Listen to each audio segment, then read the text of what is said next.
It was a very long rain delay. And I used to mess around as Mike every once in a while in our locker room. We were at Yankee Stadium. The way that locker room was is you kind of do these loops, and his locker was over in the corner. And after about 5 minutes of just walking around doing stuff, I started picking stuff up at his locker and putting it on. And then guys would add stuff to it. I probably did it for a good 25 minutes. Walking in the training room, Bobby's office, they told us that we're probably going to get rained out. That's when Johnny and Al and Todd were like, you got to run on the tarp. And I'm like, what? And they go, well, you need to. You have to. The grounds crew, Danny, came over. So I said, hey, do you mind if I run on your tarp? And he goes, I don't care. Just don't wear spikes. So then it probably took about a minute and a half. They loaded me up with towels to get the mic look a little bit better, because he had like a nice skinny waist. I had to make my waist look skinnier, so I had to get bigger up here. They just kind of shoved me out there. I'm telling you, I was nervous.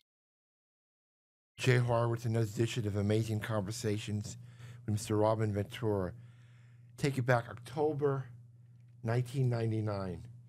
The Mets just won a game with Game 4, LCS 3-1. Then we go to the 15th inning, Game 5. We're losing 3-2 or 4-3, I forget. 3-2. I don't know. Pouring rain. I'm counting on you for math. I didn't know there was going to be math this morning. Pouring rain. Todd Pratt walks the bases loaded, ties the score. Mr. Ventura comes up. Then all hell breaks loose. Yeah, pretty much. Yeah. You hit a ball over the fence. Supposed to be a grand slam home run. Todd Pratt, till this day, blames you because he told me that all of your home runs were high fly balls, and he didn't think it was out of the park. It was a line drive. So he went back to greet you at first base, and you're saying, leave me alone, go back. Yeah, well, that's fair. I mean, that's actually pretty true. You know, most outfielders fade back and think they're going to catch most of my home runs anyway, but the outfielders were in, you know, if it was a short fly ball, that was the only chance they had to throw out the runner. But in Todd's defense, he wasn't the only one.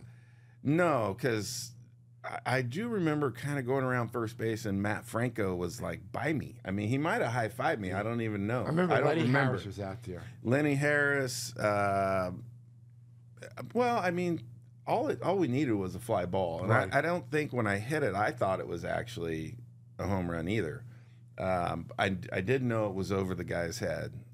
So that was really all I was thinking. And then you're running to first, and it goes out, and you're like, oh, that's pretty cool. You know, it went out. So I just kept running like, okay, I'm going to keep running. But now I got Franco over here, Lenny, and then I look and I see Pratt coming back at me. Yeah, and I'm like, hey, whoa, you know, it was better than you thought. Yeah. And to keep running, and then, but once he got a hold of me, and then it's almost like being in the ocean, you get taken over by a wave. I don't remember anything. It was just it's like getting whitewashed in the ocean. So I saw the box score. You're 2 for 7, 1 RBI. Yeah, that part I don't really care. The experience of what happened was actually cooler. 55,000 people there. Yeah, I mean, that experience was cooler than actually me saying, hey, I got more RBIs than that. I don't. So you create 18 grand slams, only played at a grand slam, each hit of a doubleheader, but still, they said, screw those things. Grand slam single is what people talk about. Yeah, it's again, it's just it was so weird, like what was going on, and I think for people thinking, you know, at first you're thinking, I hope everybody touched the base. Yeah. You know, that they're not going to somehow, you know, baseball's weird that way. All of a sudden they can come out and say, well, he didn't touch third, or he didn't touch, you know, as long as I think it was Roger, as long as Roger touched home and I touched first, I think we were good. Does it remind you of Gallo Ragger's almost perfect game when he should have had a perfect game and the umpire made a wrong call, and now you just I mean, you know, even for that, you know, umpires make but you just never know. And it's not like they would have tried to do something, but you just never know in the game. Like you always see something weird in the game. As long as you're watching baseball, you're probably going to see something weird. Speaking of weird, the pennant race was a crazy pennant race. In September, we lose 7 games in a row, and we didn't get in that year until we swept the Pirates the last weekend. I think it was a pass ball with Mike up against the Pirates, and then we got to the almost got to the World Series, losing Game 6. But this year, I don't know how close you follow. This year's Mets pen team is kind of struggling now. And then maybe use the 99 as an example. Until the end, you don't never know what's going to happen. Yeah, right? Until you're mathematically eliminated, you just keep rolling, and you're trying to find that spark. And even that last weekend for us, I think we were 2 down to Cincinnati, right? And going into, so we know we have to sweep. Milwaukee had to lose, and that team was just fun, but Darrell Hamilton. God rest his soul. Yeah. I love that guy. And he would come in, and for some reason, he would say that he's going to see a psychic. So he would come in, and as soon as he walked in, he goes, "We're good, boys. We're going to win. We got it. We're going to win today." And we'd end up winning the game. So it kind of became this fun little game where he would come in the next day, like, "Yep, we're good. We're good." And I for some reason, it just kind of lightened everybody up, and you get to go play, and there's a feeling like, hey, we're gonna win this.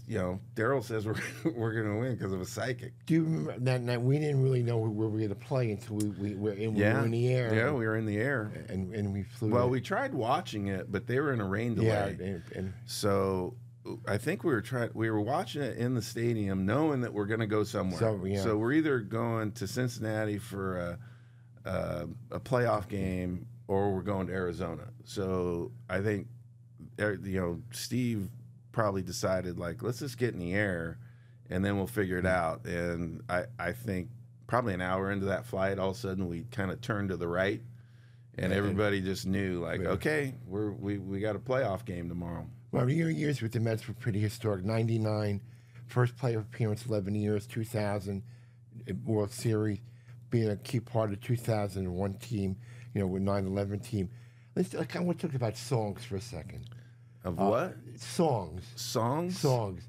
L.A. Woman. This year's song is Oh My God by Jose Iglesias. You didn't sing, right? But Jose Absolutely sing. not. Jose no, his sing. is great. Yeah. Like, he sounds great, too. Yeah, how did that come out? You went to a Doors concert? No.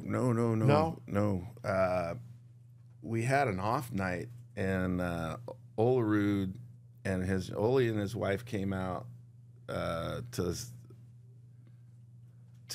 we went to a movie. They come out to our house, and we went to Austin Powers. Okay. And in that movie, he was talking about his mojo. And at the time, Mojo Rising. Yeah. He said somebody stole his mojo. Yeah. So we get out of the movie, and we're just walking back to the car, and Oli looks at me and goes, and we were playing good at the time. Like, we started turning it around. And Oli goes, our team has a really good mojo right now. And I was like, yeah, you're right. Yeah, absolutely. So the next morning I wake up, and for some reason that stuck in my head. I'm like, I have heard this phrase over and over again. And driving into the ballpark, I kind of look it up, and I'm like, okay, I heard the song. And I asked Charlie Samuels when I got here, I said, hey, you got any like Doors music in your office? Because he controlled all the music in the clubhouse from his office. And he goes, yeah, I love the Doors. I said, okay, if we win tonight, just play L.A. Woman. And he goes, yeah, sure. And the weird part of that song is that when you win a game and everybody goes in line, shakes hands, and then you walk off the field, when you come off the field, for some reason, the timing of that, when Charlie would play the song when the game's over, when you're walking into the locker room from the field, that part starts, it starts getting faster, and that part comes on, and I don't know, it just kind of felt right, and everybody was laughing and joking around, and it kind of took off from there, and that's partly your fault.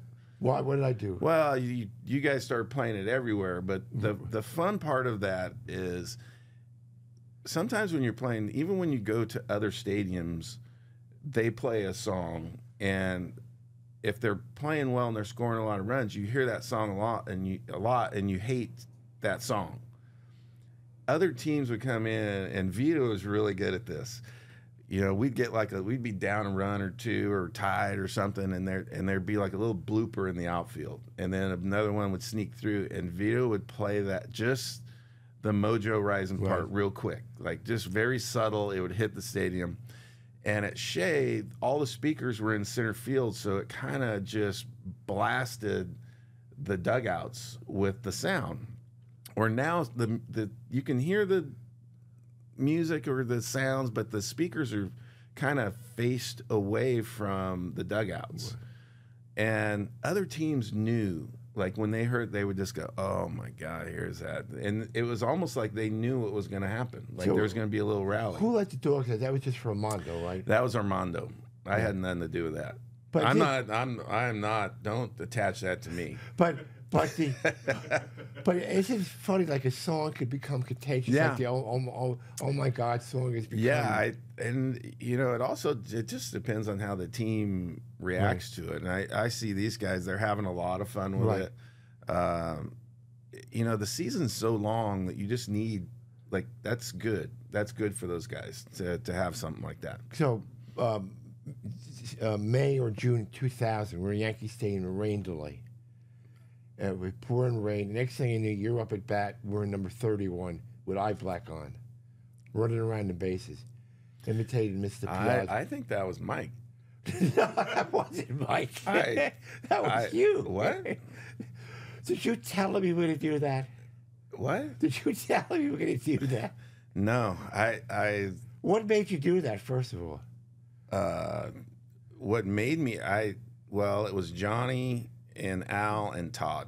Dad, John. It was a very long rain delay. I don't know if you remember that one. It was very long, and I used to kind of mess around as Mike every once in a while in our locker room, and it was just a funny thing. Like if we were bored and you know nothing's really going on, or rain delays, and we were at Yankee Stadium, and I was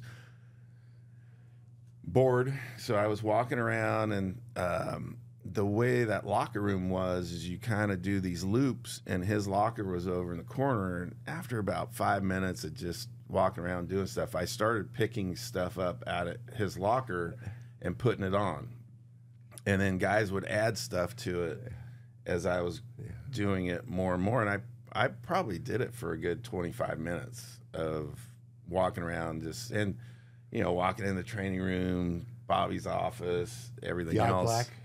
Yeah, somebody added the eye black. That was good look. I don't remember when that I don't remember exactly when I was putting things on, but you know, once we got the idea that they told us that we're probably going to get rained out, that's when Johnny and Al and Todd were like, you got to run on the tarp.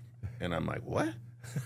I'm not running on the tarp. And they go, well, you need to. You have to. We need it. We need something. We need, and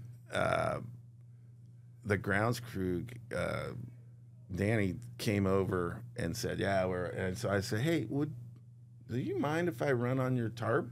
And he goes, I don't care. You can do it. Just don't wear spikes. I'm like, all right.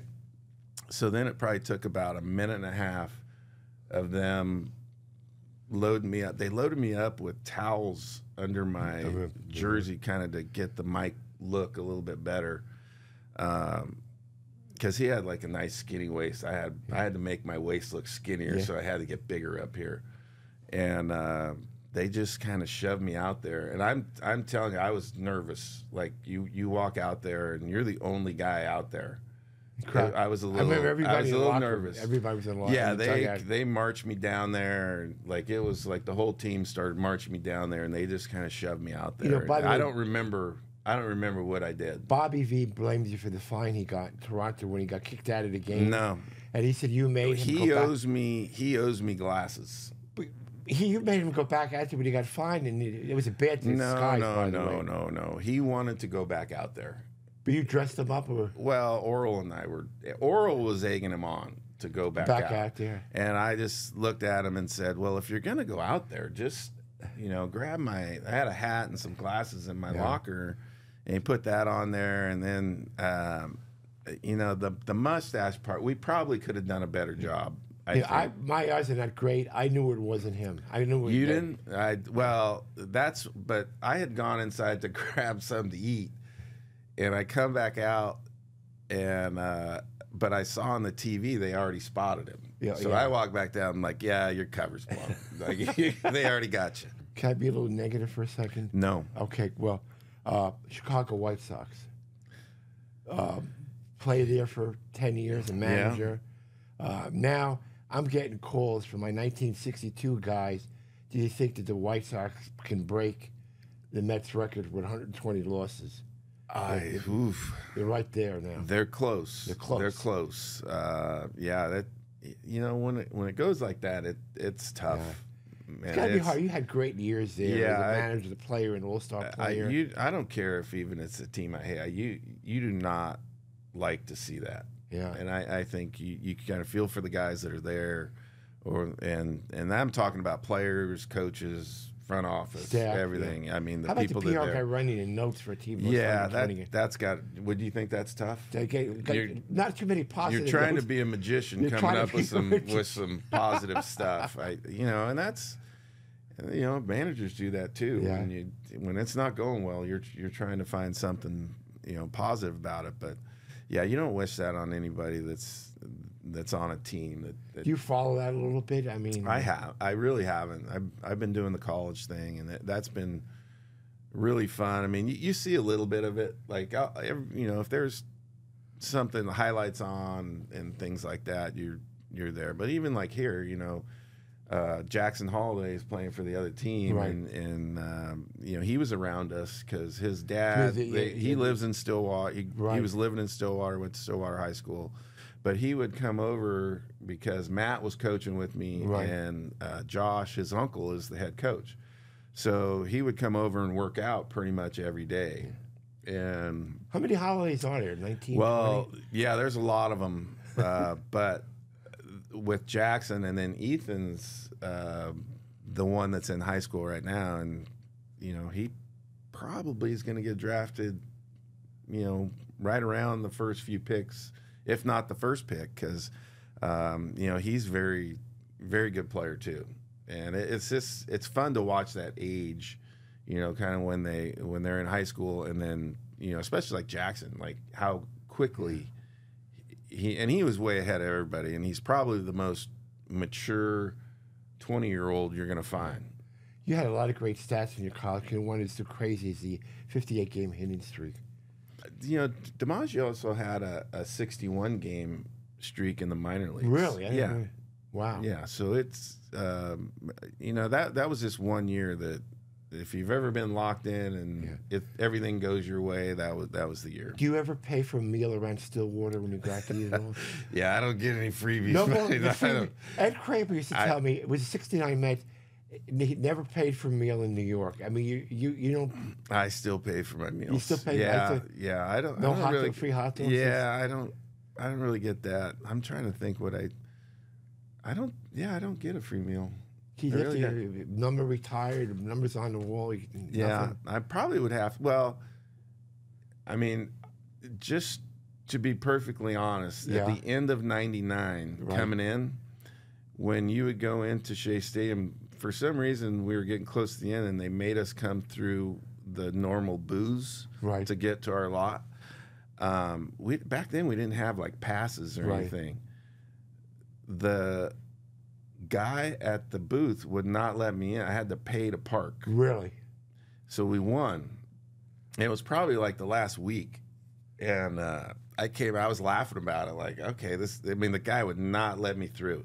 So finally, I'm like, all right, here's the $10. You had to pay to park? I had to pay to park. That's terrible. But when I got into the ballpark, I looked at Steve Phillips. I was laughing about it, and we won. And he came in after. He goes, "Hey, I'll give you the money, but pay tomorrow."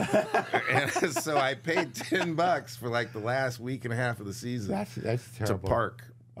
Another how I like it when I die. Right. That ain't gonna happen. On my tombstone, I was telling Kate before, my association with the 2001 team, probably the top. What we did, we gave back to the community. We did so many things. Before I forget, you were on deck. You had the best view of Mike's home run. You were on deck, right? Yeah. With the home run in the 9/21 game, homer, Steve Carsey. Carsey thought he hadn't struck out before. I mean, when Mike came up, did you know it was gone right away? I mean, well, when he came up though, just I think trying to explain to people is like you know, when Mike came to the plate, it was must see. You know what I mean? Like nobody goes to the bathroom. Right. Like if I come up, people are probably gonna go, "Hey, I need a break. I'm gonna go." No, go to the couple times bathroom. you came up, I kind of wet my pants.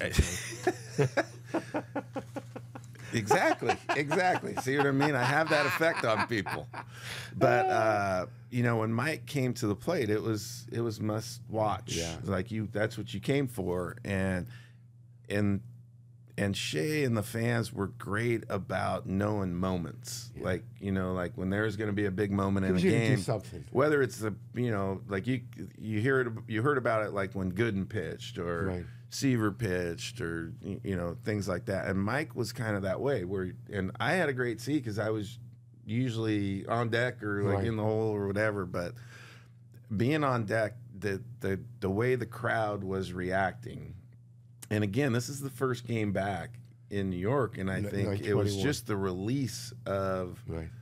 energy and sadness and all that kind of stuff that was going on right then. But, you know, from where I was, and Shea, when Mike was hitting, if people started jumping up and down, that lower level would bounce a little bit. Right. And you could feel that on the field, in the grass and in the dirt. Like you could feel the thumps. It was kind of like a drum beat, and what a great feeling. I mean, it was like you're standing on deck and you're hoping something good happens, and then when he hits it, you know, again, it's kind of like being in that whitewash in the ocean of just getting wiped out by a wave because you don't really hear anything and it's crazy and there's probably nothing going on in your brain just because you can't believe what's going on. Why do you think that team, local guys, Johnny, Al, Bobby V, the guys were ready for the challenge, yourself, and even, it was a 25-man commitment, Joe McEwen, Vance Wilson, on and on and on. What made that team special in your mind, and we were ready for what happened and accepted the challenge? Well, you know, you have, you know, Johnny and Al that are from the New York area. Bobby was too, and I don't think there was a, hey, we're not going to do anything. You know, again, but we did everything though. Right. I mean, without any meeting either, too. No press. No, it just kind of happened. I mean, exactly. I think we got back. You know, this was that staging area for everything going into the city. So when we got back from Pittsburgh, you didn't really talk to anybody. Bobby just said, "Hey, I'll let you know what's going on," and from I get like these vague memories of just sitting in my house watching TV and just, you know, crying, trying to figure out what's going on, and then when we finally came back to practice, I mean, you know, the whole parking lot of the stadium's just full trucks and equipment and drugs and everything. It's all this relief effort going on, and there's something you didn't feel right about, like practicing. Right. In that, like you didn't have it that day, and then you walk in, there's like firefighters laid out on cots, and you know, again, you're getting that, you know, I don't know, this doesn't feel right, but you know, and then those guys, you know, they wanted something to do, so I think we went out and like they would rather play than us. Like I think we rolled out a bunch of gloves and bats and balls and let them play, and you know, those guys are still in their firefighting outfits and you know, running the bases, sliding, doing whatever. And I think that times. Yeah, it was just so crazy that and even from the end of the year, the rest of the year, you know, you're meeting families that have just been crushed, and just a lot of sadness. But you're just trying to kind of. It made the games, I know it sounds bad, but the games didn't mean that much as far as like. I think it took a little of the heat off of the pressure you put on yourself, of just let's just go play. Last question. Sports Illustrated cover we shot in San Diego. Yourself, Ray Ordonez, Fonzie, John, greatest infield people said ever in the history of baseball. What did it feel to be part of that infield? I mean, probably not a better, deep, well-rounded infield than those. Yeah, it was. Well, I come from a very young team where I was kind of swapping over at first base every once in a while, and to come over and you have Olerud at first, who's like the biggest target you could throw to, and then Ray and Fonzie, and Fonzie was very nice because he was playing third the year before. He was a little bitter. He had to keep switching because he was bitter about it. I think at the time he was probably when it happened, but he just talked to me and goes, no, I want to play second. Yeah. And man, what a combo those two were. They were fun, and I think once we kind of started going, and it kind of became I don't know if it was a contest, but there was definitely, you didn't want to make an error. Yeah. And you wanted to get as much as you could. And very few. Yeah. So I think there was a little bit of competition of not making an error. You don't want to be the guy that screws up on that infield. Hey, Raman, I appreciate our friendship through the years. So do I. We've been through a little bit. We've been through a lot together. Yeah. You're a good friend, and thank you for giving me a couple of minutes. And I will say, I will visit you in the hospital again if you break your ankle. I remember that. Did you bring me? Listen. So, we'll come back from a road trip. I tripped on a pothole. Yeah. Broke my ankle. Yeah. The other part of the story is, a year later, I did a video, the Harlem Shake. Okay.